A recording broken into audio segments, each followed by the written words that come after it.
মধ্যপ্রাচ্যে তেহরানি সবচেয়ে বিধ্বংসী শক্তি রিয়াদে বিনিয়োগ সম্মেলনে ইরানকে এমন আক্রমণাত্মক মন্তব্য করলেন ট্রাম্প। তিনি বলেন, ইরান পারমাণবিক অস্ত্র পেতে পারে না, ইরান কখনো পারমাণবিক অস্ত্রের মালিক হতে পারে না, নচেত কঠোর ব্যবস্থা নেওয়া হবে।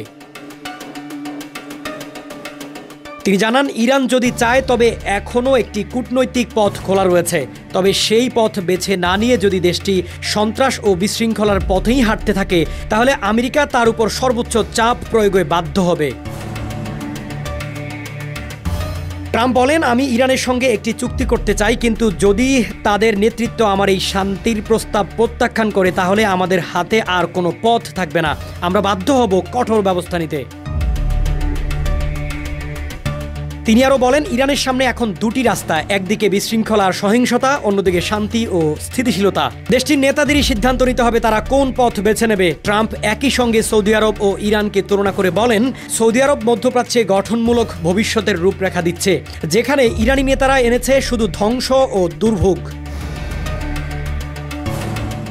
উল্লেখযোগ্যভাবে ইরান তার বিরুদ্ধে আনিত এইসব অভিযোগ বরাবরই অস্বীকার করে এসেছে। অন্যদিকে তেহরান বলছে তারা মধ্যপ্রাচ্যে স্থিতিশীলতা চায়, বরং যুক্তরাষ্ট্র ও তার মিত্ররাই অঞ্চল জুড়ে অস্থিরতা বাড়াচ্ছে। তবে ট্রাম্পের এই বক্তব্য নতুন করে অঞ্চলটিতে উত্তেজনা বাড়াতে পারে বলে ধারণা বিশ্লেষকদের।